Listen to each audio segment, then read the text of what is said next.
Et comment résoudre cet exercice-là? On nous demande quoi? On nous demande de dire si cette relation, elle est réflexive avant tout. Maintenant, la relation, elle est définie comment? La relation, elle dit que deux personnes X et Y seront en relation. C'est seulement si on pourra trouver un entier K dans Z tel que X moins Y égale à 2K. Par exemple, si on vous dit 7, ce sont ces questions-là qu'il faut poser dans les tests en ligne, mesdemoiselles, quand vous donnez ça. Par exemple, vous donnez la relation. Par exemple, quand vous allez donner le test en ligne, vous pouvez, j'ai mis X moins Y égale à 2K ici. Vous-même, vous pouvez mettre X moins Y égale à 3K pour modifier ça. Et une question qu'on pourra poser, par exemple, vous pouvez dire 7 est-il en relation avec 9 par exemple? Eh bien, pour trouver si c'est en relation, vous faites quoi? Vous faites 7 moins 9. Ça donne moins 2. Maintenant, moins 2, est-ce que moins 2 est égal à 2 fois un certain K? Eh bien, moins 2, c'est 2 fois moins 1 avec K qui est égal à moins 1. Maintenant, la question qu'on se pose, est-ce que moins 1 est dans Z? Oui, comme moins 1 est dans Z, donc 7 est en relation avec 9. Vous avez compris la question? On a demandé si 7 est en relation avec 9. Eh bien, d'après la définition, deux personnes X et Y sont en relation. C'est si je veux trouver un cas tel que la différence X moins Y me donne 2K. Eh bien, dès qu'on vous demande de vérifier si telle ou telle chose sont en relation, vous faites la différence. Vous faites la différence et si la différence peut s'écrire sous la forme de 2 fois un nombre entier, et donc les deux nombres précédents sont en relation. Maintenant, ça c'était pour donner des exemples pour pouvoir mieux comprendre de quoi il en est. Maintenant, répondons à la question qu'on nous avait posée. On nous avait demandé de démontrer que R est réflexive. Donc, disons ici, on écrit réflexivité de R. On vérifie la réflexivité de la relation. Eh bien, on rappelle la définition. Rappel, la relation R est réflexive. C'est seulement si, quel que soit X que je considère, X est en relation avec lui-même. Maintenant, est-ce que X est en relation avec lui-même? Pour vérifier si X est en relation avec Y, comme je l'avais avec lui-même, comme je l'avais fait pour 7 et 9, vous allez faire la différence. Vous allez poser, ici, non pas 7 moins 9, mais comme c'est X qui joue le rôle de X, et même X encore qui joue le rôle de Y, donc vous n'allez pas faire X moins Y, mais vous allez de préférence faire X moins X encore.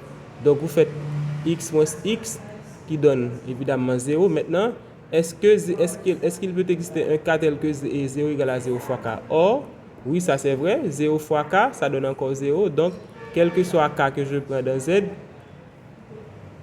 ça vérifie la relation. Et donc, comme j'ai pu trouver K, par exemple, je peux prendre K égale à 1, K égale à 2, moins 3, n'importe quoi. Et donc, X est en relation avec X. X est en relation avec X, quel que soit X. Par conséquent, la relation est bel et bien réflexive.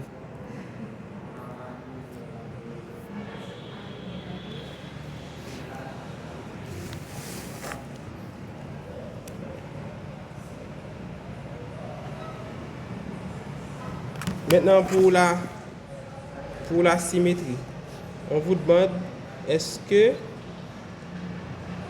R est-elle symétrique? On vous demande de démontrer que R est symétrique. Donc, disons, on écrit symétrie de R. Maintenant, avant de commencer, je prends un exemple. Disons, si on avait vu que 7 moins 9 nous donne moins 2, qui est égal à 2 fois moins 1, avec le nombre 4 ici qui est égal à moins 1. Donc, ça signifie que 7 est en relation avec 9. Maintenant, est-ce que 9 est en relation avec 7? C'est la grande question qu'on se pose parce que on ne sait pas. Maintenant, qu'est-ce qu'on fait? Eh bien, on fait pour savoir si 9 est en relation avec 7, eh bien, on fait la même chose. On fait 9 moins 7. Or, 9 moins 7 donne 2. Or, 2, c'est 2 fois 1. Et donc, on trouve que K égale à 1. Et donc, 9 est bel et bien en relation avec 7. Prenons deux autres exemples. Disons, je prends 4 et 27.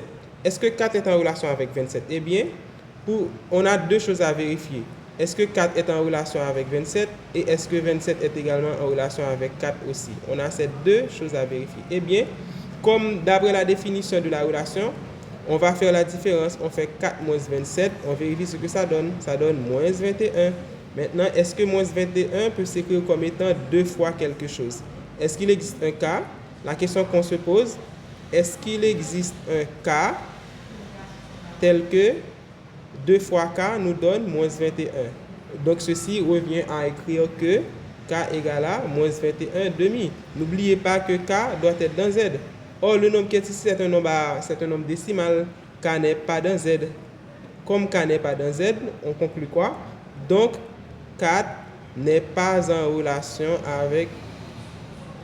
Donc, on écrit non 4 en relation avec z, qui signifie 4 n'est pas en relation avec z. Donc, dans les tests en ligne, c'est ce que vous allez donner. Vous donnez la relation et vous demandez aux élèves est-ce que telle ou telle chose est en relation avec telle chose. Maintenant, c'est pas ce qu'on voulait démontrer ici. On voulait vérifier la symétrie. Maintenant, comment vérifier la symétrie?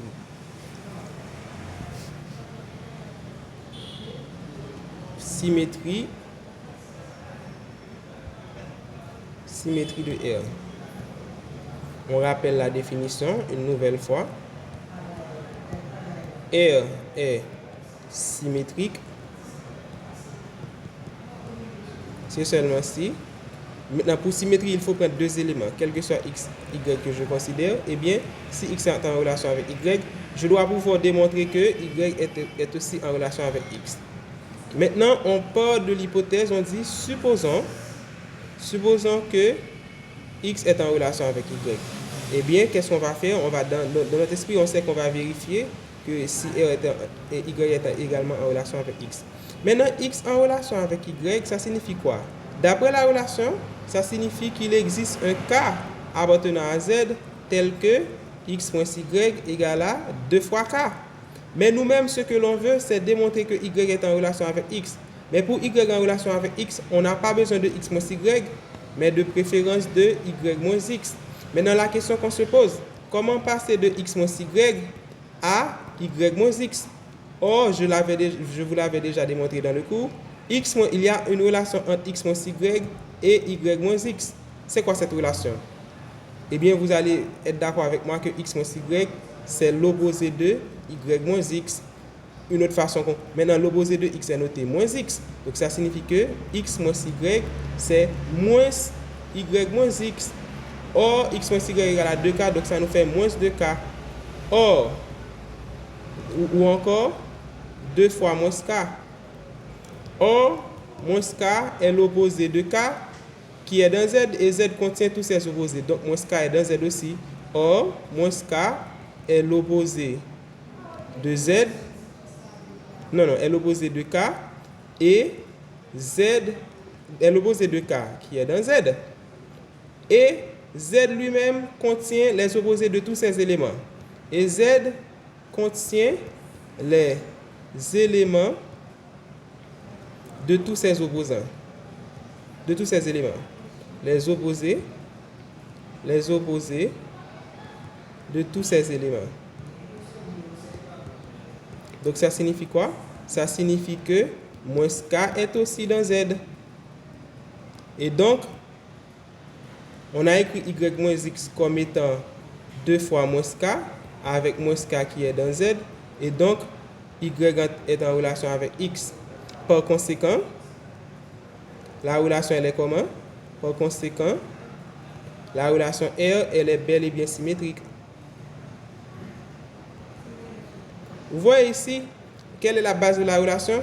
La base de la relation, c'est que chaque fois qu'on fait x moins y, le résultat que ça donne, si ça donne, je ne sais pas, si ça donne un nombre m, le résultat, bon, ça doit donner par exemple, résultat m doit être 2 fois k.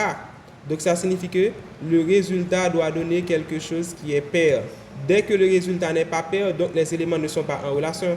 Par exemple, si je considère 3 et 6 et 5, lorsque je fais 6 moins 5, ça me donne 1. Ça n'est pas pair, donc 6 n'est pas en relation. Comme ça, c'est différent de 2k, quel que soit k, eh bien, 6 en relation avec 5. Donc, ça signifie 6 n'est pas en relation avec 5. Par exemple, si je prends 7 et 3, Pour vérifier si 7 et 3 sont en relation, qu'est-ce que je fais? Je fais 7 moins 3 qui va me donner 4. Or 4, c'est 2 fois 2, c'est un nombre pair. Donc, 7 est bel et bien en relation avec 3. Maintenant, je n'ai même pas besoin de vérifier si 3 est en relation avec 7. Pour quelle raison? Parce que je viens de démontrer que la relation elle est symétrique. Elle est symétrique, ça signifie quoi? Dès que x est en relation avec y, eh bien y est en relation avec x2. Mais si vous voulez, je veux tout de même vérifier. Pour vérifier si 3 est en relation avec 7, vous faites encore la même chose, la différence. 3 moins 7 qui va donner moins 4. Or, moins 4, c'est 2 fois moins 2. Et moins 2, bon, ou bien encore moins 4 est un nombre pair, ou bien moins 2, il est dans K. Donc, 3 est bel et bien en relation avec 7. Maintenant, un dernier exemple, je prends 16 et 7. 16 et 7, pour vérifier s'ils sont en relation, qu'est-ce que je fais? Je fais 16 moins 7 qui me donne 9. Or, 9 est différent de 2K, quel que soit K que je considère dans Z. Donc, non 16 RZ, ça signifie que, lorsque j'écris non 16 RZ, ça signifie que 16 n'est pas en relation avec 7. C'est ce qu'il faut écrire dans les tests en ligne. Quand on va vous demander les tests en ligne, l'élève et la personne qui va donner le test va dire comme exercice, soit R une relation définie sur Z comme suit. Ça signifie de la manière suivante. Comme suit, l'élève écrit quel que soit x, y, x en relation avec y, c'est seulement si il existe un k appartenant à z tel que x moins y égale à 3k. Et, par exemple, première question que l'élève pose, l'élève dit 5 R 9, point d'interrogation. Ça signifie 5, est-ce qu'il est en relation avec 9? Donc, l'élève qui va passer le test, qu'est-ce que l'élève fait? L'élève fait 5 moins 9, qui lui donne moins 4, et vérifie, est-ce que c'est égal à 3 fois k? Eh bien, on va quelque part, on écrit 3 fois k égale à moins 4, ce qui fait que k égale à moins 4 tiers. Maintenant, la question, est-ce que le k, n'oubliez pas, la condition qu'on a posée, k doit être dans Z. Maintenant, on a trouvé que k est égal à moins 4 tiers. La question qu'on doit se poser, est-ce que k est dans Z? La réponse est quoi? Est non. Comme la réponse est non, donc ça signifie quoi? 5 n'est pas en relation avec 9. Donc on écrit non 5 et 9.